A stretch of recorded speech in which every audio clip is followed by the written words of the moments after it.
Click here to subscribe. Little Red Riding Hood. बहुत समय की बात है। दूर देश में एक छोटा सा गांव था, जहाँ एक नन्ही सी लड़की रहती थी, जिसका नाम था रेड राइडिंग हुड।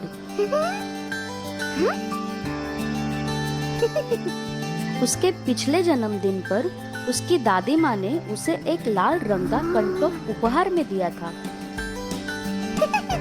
अरे वाह, शुक्रिया दादी माँ। उस नन्ही बच्ची को वो कंटोप इतना पसंद था कि वो जहाँ भी जाती उसी को पहन कर जाती थी। इसीलिए उसे प्यार से सब रेड राइडिंग हुड बुलाते थे।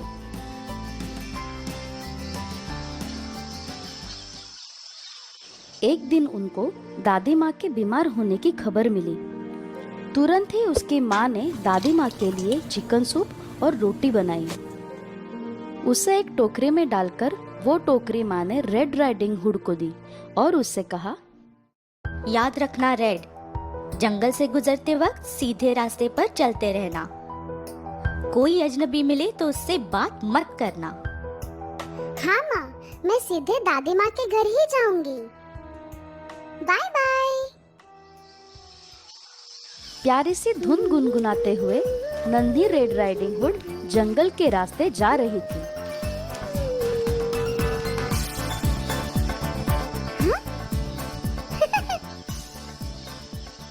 तभी उसकी टोकरी से निकलने वाली मजेदार खुशबू ने एक पेड़ के नीचे सो रहे भेड़िए को जगा दिया।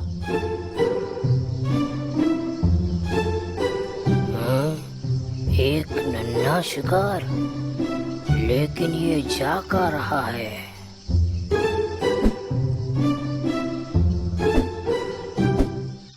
कैसी हो प्यारी बच्ची, क्या तुम मुझे ये थोड़ा सा स्वादिष्ट खाना चखने को दोगी? मुझे माफ कर दीजिए, मैं ये नहीं दे सकती। ये सूप मैं अपनी बीमार दादी माँ के लिए लेकर जा रही हूँ, जो अकेली रहती है। आप ये सेब ले सकते हो। दादी माँ के लिए रहती है तो पहले दादी माँ को निगलते हैं और बाद में इसे, लेकिन तब तक इसे रोकना होगा। अरे रुको, मेरी बात तो सुनो। मुझे पता है कि तुम्हारी बीमार दादी माँ कैसे ठीक हो सकती है। सच में? पर कैसे? क्या आप मुझे बता सकते हैं? वह जो तुम स्ट्रॉबेरीज देख रही हो, उनमें जादुई शक्ति है। उनमें से थोड़ी अपनी दादी माँ के लिए ले जाओगी तो वो जल्दी ठीक हो जाएगी। अरे वाह, आपका बहुत बहुत धन्यवाद। मैं अभी जाकर थोड़ी सी ले लेती हूँ। चलो, पहले दादी माँ के घर चलो। नन्ही रेड अपनी दादी माँ के लिए रसीली स्ट्रॉबेरीज चुन रही थी। तभी भेड़िया वहाँ से दादी माँ के घर की ओर भाग निकला। उसने सोच लिया था कि वो पहले दादी माँ और फिर रेड राइडिंग हुड को निगल जाएगा। जैसे ही भेड़िया दादी माँ के घर पहुँचा, उसने देखा कि दादी माँ पलंग पर आराम से सो रही है। क्या आराम से लेटी है? हाँ? कौन? तुम यहाँ क्यों आए हो? तुम्हें और तुम्हारी पोती को एक साथ निगलने। हाँ? चले जाओ यहाँ से। गाना गुनगुनाते हुए रेड राइडिंग हुड अपने दादी माँ के घर पहुंची, पर जैसे ही वो अंदर गई, अपनी दादी माँ को देखकर थोड़ा सा चौंक गई। वो उनके बेड के पास आई और उनसे पूछा, अरे, आपकी आंखें इतनी बड़ी क्यों है दादी माँ? ताकि मैं तुम्हें अच्छे से देख सकूं मेरी बच्ची। और आपकी आवाज इतनी भारी क्यों लग रही है? ताकि मैं तुम्हें अच्छे से बुला सकूं मेरी बच्ची। और आपके हाथ इतने बड़े क्यों हैं? ताकि मैं तुम्हें अच्छे से गले लगा सकूं। हाँ? और आपका मुंह इतना बड़ा क्यों? ताकि मैं तुझे पूरा निगल जाऊं।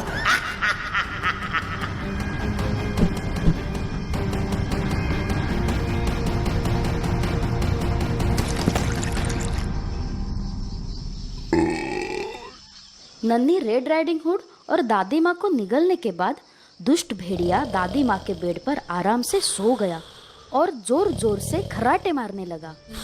एक लकड़हारा दादी माँ के घर के पास से गुजर रहा था।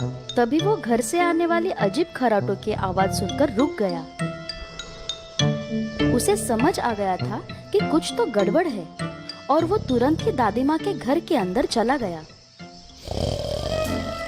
अरे, ये दुष्ट भेड़िया दादी माँ के बेड पर क्यों सो रहा है और इसका पेट इतना गुड़गुड़ क्यों कर रहा है?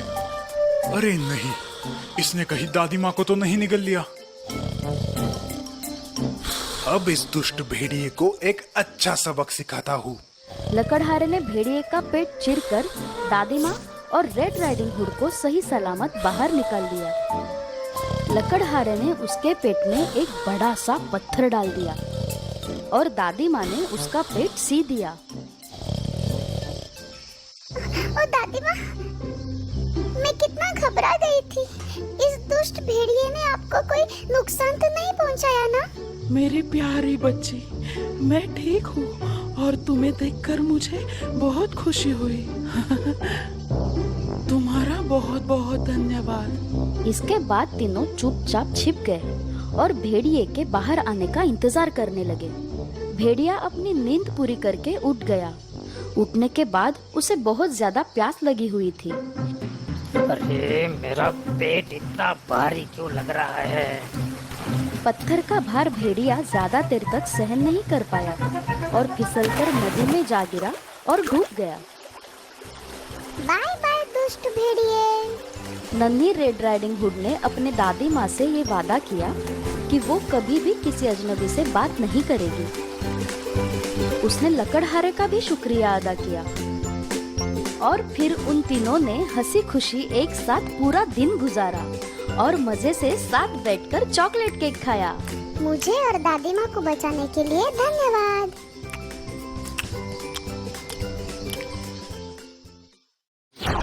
हैंसेल एंड ग्रेटल। एक समय की बात है, घने जंगल के बाहर एक लकड़हारा रहता था। उसके 2 बच्चे थे जिनका नाम था हैंसल और ग्रेटल। लकड़हारा अपने बच्चों से बहुत प्यार करता था, पर उनकी सौतेली माँ को वो दोनों बच्चे बिल्कुल भी अच्छे नहीं लगते थे। मुझे इन बच्चों से कब छुटकारा मिलेगा? एक दिन बच्चे अपने कमरे में खेल रहे थे। तब लकड़हारे की बीवी ने उनसे कहा, सुनिए, इन थोड़े पैसों में हमारा गुजारा नहीं हो पा रहा। ऐसा करते हैं, बच्चों को जंगल में छोड़ाते हैं। क्या?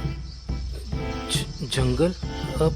पर बच्चों की सौतेली माँ ने ये फैसला कर लिया था कि जैसे ही लकड़हारा बाजार के लिए निकल जाएगा, वो बच्चों को जंगल में छोड़ाएगी।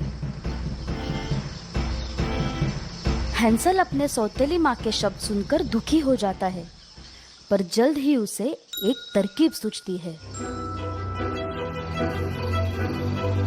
चतुर हैंसल ने अपने घर के पास पड़े हुए चमकीले पत्थरों को इकट्ठा किया।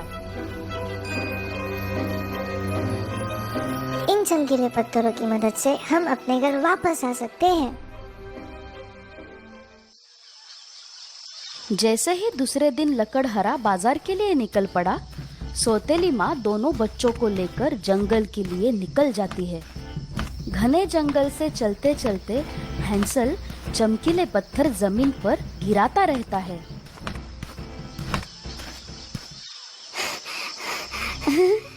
मेरे प्यारे बच्चों, तुम थक गए क्या? तुम दोनों यही रुको, मैं तुम्हारे लिए थोड़े फल लेके आती हूँ।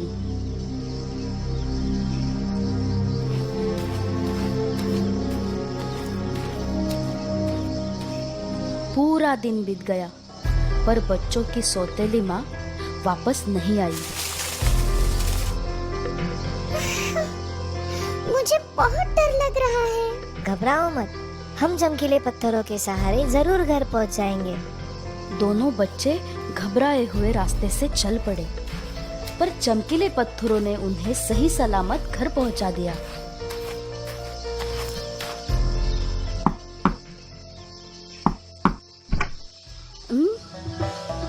ये वापस कैसे आ गए? कुछ दिन बाद बच्चों की सौतेली माँ उनसे कहती है, बच्चों, चलो आज हम जंगल में घूमने चलते हैं। आज तुम्हें ऐसी जगह छोड़ूंगी कि तुम कभी वापस नहीं आ सकते। चलो चलो, जल्दी से तैयार हो जाओ। मैंने खाने का सामान भी ले लिया है। हैंसल और ग्रेटल को अपनी सौतेली माँ की चालाकी के बारे में पता था। ग्रेटल बहुत ही डरी हुई थी, पर हैंसल ने उसे हिम्मत दी। हैंसल ने रोटी का टुकड़ा लिया और रास्ते में फेंकता रहा, पर जंगल के पंछियों ने वो रोटी के टुकड़े खा लिए। अब दोनों बच्चे घर वापस नहीं जा सकते थे। हैंसल, मुझे बहुत डर लग रहा है। रो मत ग्रेटल, कुछ नहीं होगा, हम घर वापस जरूर जाएंगे। हैंसल और ग्रेटल जंगल में रास्ता ढूंढ रहे थे। एकाएक उन दोनों को एक घर दिखा जो चॉकलेट से बना हुआ था। बिना वक्त जाया किए वो दोनों बच्चे उस घर की तरफ भाग निकले। हैंसल और ग्रेटल ने पेट भर के चॉकलेट्स खाए। ये चॉकलेट्स कितने स्वादिष्ट है।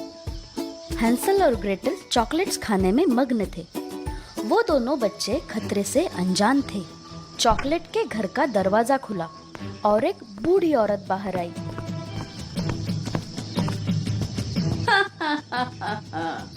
कैसे हो बच्चों, अंदर आ जाओ और आराम से बैठकर भरपेट खाना खा लो। वो बूढ़ी औरत एक दुष्ट जादूगरनी थी।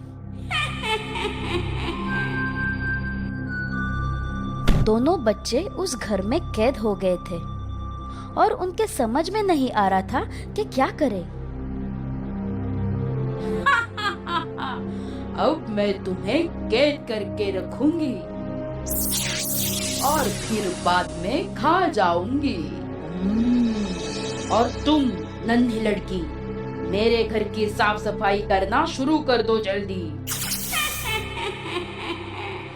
जादूगरनी जब जादुई मिश्रण बनाने में व्यस्त थी, तब ग्रेटल को एक विचार आया जो उन दोनों को उस घर से बाहर निकाल सकता था। बिना आवाज किए ग्रेटल जादूगरनी की ओर चल पड़ी और इससे पहले कि जादूगरनी को कोई शक हो, ग्रेटल ने उसे धक्का देकर उस जादुई मिश्रण में डुबो दिया। अब दोनों बच्चे जादूगरनी की चंगुल से मुक्त हो गए थे। ग्रेटल ये देखकर खुश हो गई कि हैंसल अब कैद में नहीं था। अरे वाह, कितने सारे सोने के सिक्के हैं। हम इनमें से थोड़े ले लेंगे और पिताजी को दे देंगे। और आखिरकार बच्चों को अपने घर का रास्ता मिल ही गया और वो दोनों अपने घर की ओर चल दिए। जैसे ही वो घर पहुँचे, उनके पिताजी की खुशी का ठिकाना न रहा। उन्होंने दोनों को गले लगा लिया। उनकी सौतेली माँ ने उनसे माफी मांगी। बच्चों ने सोने के सिक्के अपने पिताजी को दे दिए। इसके बाद पूरा परिवार हंसी खुशी से रहने लगा।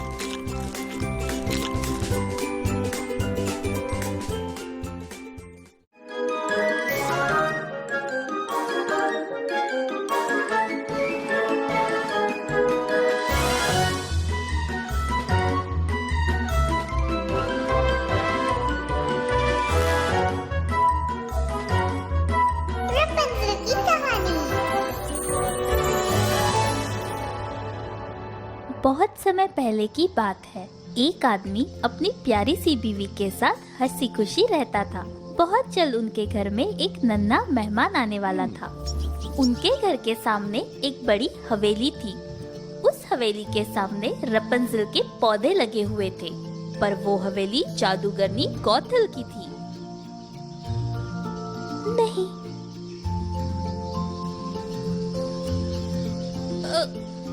पत्नी का मन थोड़ा बेचैन हो रहा था, इसलिए वो बालकनी के पास ताजी हवा खाने आ गई। तभी उसकी नजर एक प्यारे से नन्हे बच्चे पर पड़ी।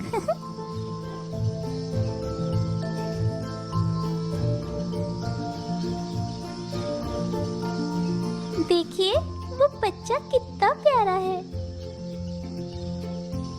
हाँ, वो बहुत प्यारा है।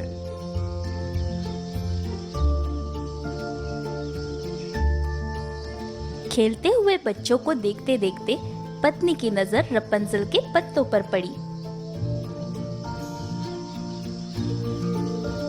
वाह, वो रपंजल के पत्ते कितने ताजे लग रहे हैं। काश मुझे खाने को मिल जाए। जैसे ही पति ने अपने पत्नी की ख्वाहिश सुनी, वो परेशान हो गया और बोला, समझने की कोशिश करो, वो महल जादूगरनी गोथल का है, वहां जाना नामुमकिन है। पति को एक तरकीब सूझी। उसने अपने पत्नी को दूसरी स्वादिष्ट चीज खाने को दी, पर उसकी पत्नी ने उसे खाने से मना कर दिया। आप समझने की कोशिश करिए। आप समझने की कोशिश कीजिए। मुझे वो पत्ते कैसे भी करके चाहिए। आखिरकार पति ने अपने पत्नी की इच्छा पूरी करने की ठान ली। पति जादूगरनी के पास गया और उससे रपंजल के पत्तों के लिए किड़किड़ाने लगा, पर जादूगरनी ने उसकी एक न सुनी और उसे जाने को कह दिया। इसलिए पति ने जादूगरनी के महल से रपंजल के पत्ते चुराने की ठान ली।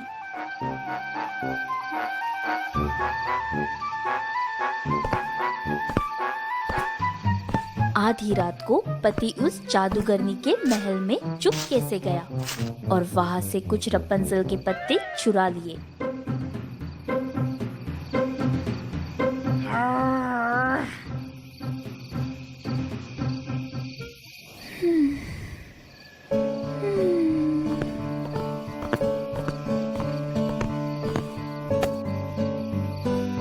देखो, मैं तुम्हारे लिए रपंजल के पत्ते लाया हूँ। पत्नी ने अपने लिए रपंजल के पत्तों का सलाद बनाया और बहुत मजे से खाया।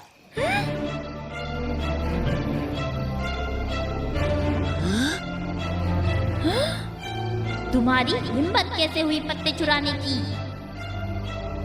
मुझे माफ कर दो गोथल, मेरी पत्नी गर्भवती है और उसे इन पत्तियों को खाने की इच्छा हो रही थी। पति को गिड़गिड़ाते देख जादूगरनी ने अपने शैतानी दिमाग में एक योजना बनाई। उसने कहा, ठीक है, पर तुम्हें रपंजल के पत्तों के बदले में तुम्हारा बच्चा देना होगा।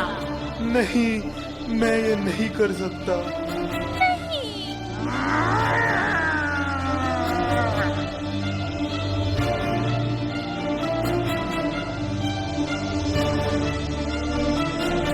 तुमने अगर अपना बच्चा नहीं दिया तो इसका परिणाम अच्छा नहीं होगा। गोथल की धमकी से पति बहुत ज्यादा डर गया था, इसलिए उसने गोथल का कहा मान लिया। जैसे ही उनका बच्चा पैदा हुआ, दोनों ने शहर छोड़ने की कोशिश की ताकि उन्हें अपना बच्चा गोथल को ना देना पड़े। हमें इस शहर को जल्द ही छोड़ना होगा, नहीं तो जादूगरनी हमारे बच्चे को छीन लेगी।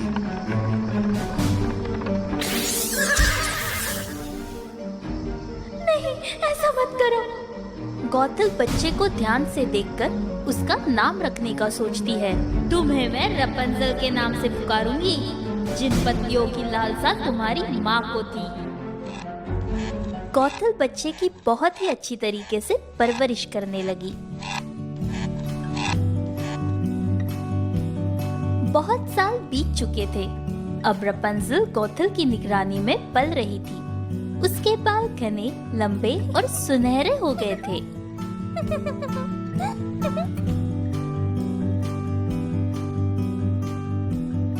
एक दिन गोथल रपंजल के बार संवारने में मदद कर रही थी। तभी वहां एक जादूगर प्रकट हुआ। ये जादूगर और कोई नहीं बल्कि गोथल के गुरु थे। गोथल, ध्यान से सुनो, अब वक्त आ गया है कि तुम दोनों मेरे मीनार में रहने के लिए चलो।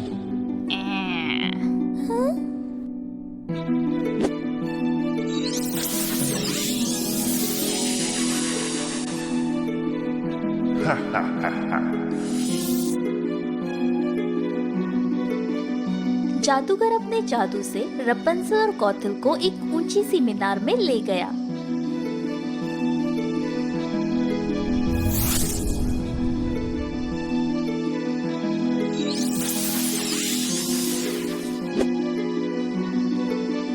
गौथल, मैं अब थोड़ा आराम करना चाहता हूँ, इसलिए ये मीनार मैं तुम्हारे हवाले कर रहा हूँ। इस मीनार का ठीक से ध्यान रखना, वरना अच्छा नहीं होगा। गुरुजी, आप चिंता ना करें, मैं इस मीनार का अच्छे से ख्याल रखूंगी। गौथल रपंजल को बोलती है कि वो पास के बाजार में कुछ काम से जा रही है। ये सुनकर रपंजल सोच में पड़ जाती है कि गौथल मीनार के बाहर कैसे जाएगी।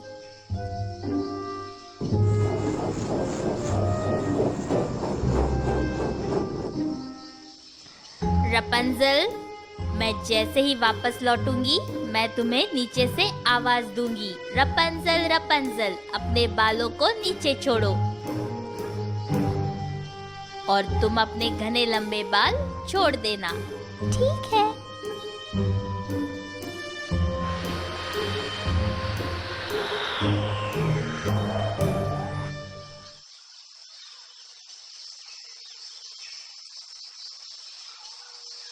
मीनार में कैद रपंजल अपना मन गाना गाकर बहलाती थी। फूलों की रंग है मेरे संग, यूं ही गाऊं। ये कौन है जो इतना अच्छा गा रही है? लगता है ये आवाज उस मीनार से आ रही है।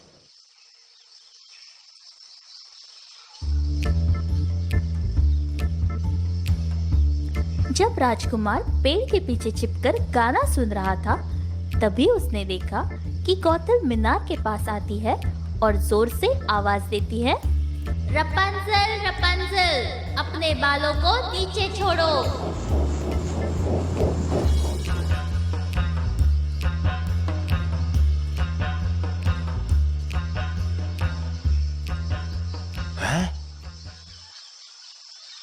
अगले दिन गौथल जब मीनार से जाती है, रपंजल अपने गाने में मग्न हो जाती है और उसी वक्त उसे एक आवाज सुनाई पड़ती है,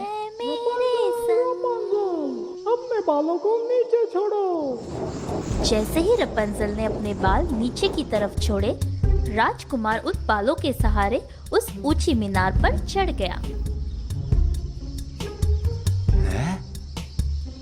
राजकुमार को अपने सामने देखकर रपंजल घबरा गई। तभी राजकुमार ने उससे कहा, अरे रे, घबराओ मत, मुझे अपना दोस्त ही समझो। मैं तुम्हारा गीत सुनकर यहाँ आ गया। तुम्हारी आवाज बहुत ही मीठी है।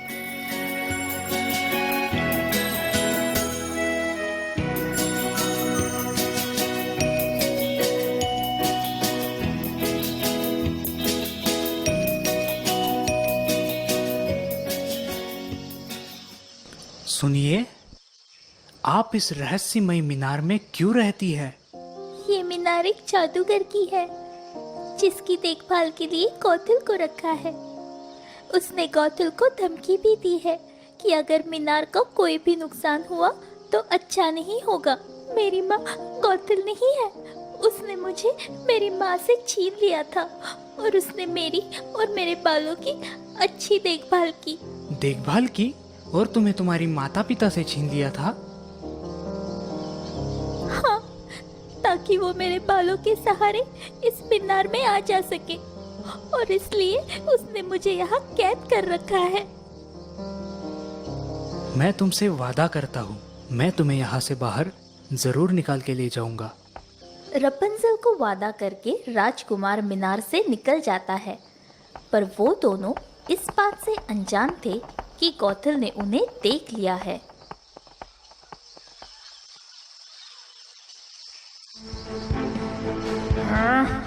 तुम्हारी इतनी जुर्रत! मैंने सोचा था कि मैं तुम्हें बाहर की दुनिया से दूर रखने में सफल हो गई हूँ, पर तुमने मुझे धोखा दिया। गौथल ने रपंजल को एक वीरान से रेगिस्तान में छोड़ दिया ताकि कोई भी उसे ढूंढ ना सके। इस बात से बेखबर कि गौथल ने रपंजल के साथ क्या किया है, राजकुमार रपंजल को बचाने के लिए मीनार के पास आता है और आवाज देता है, रपंजल रपंजल, अपने बाल नीचे छोड़ो।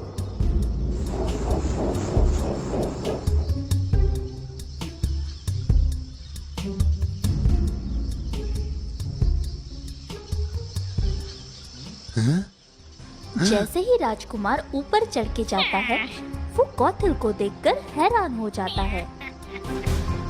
आहा, तुम जिस रपंजल की तलाश में आए हो, वो अब यहाँ नहीं रहती। राजकुमार को गौथल ने मीनार से धक्का दे दिया, जिस वजह से वो पूरी तरह घायल हो गया। फिर भी वो अपने सैनिकों के साथ रपंजल की तलाश में लग गया।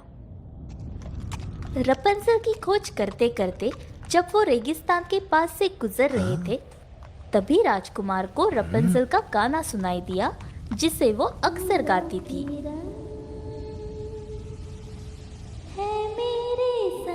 आखिरकार राजकुमार के सिपाहियों ने मीनार को तोड़ दिया, जिसका गौथल को ख्याल रखना था। रुक जाओ! गौथल ने उन्हें बहुत रोकने की कोशिश की, पर वो नाकामयाब रहे।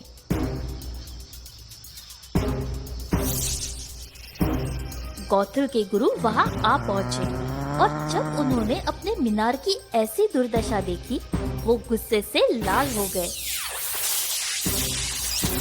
उन्होंने गौथल को दंड दिया और वहां से गायब हो गए।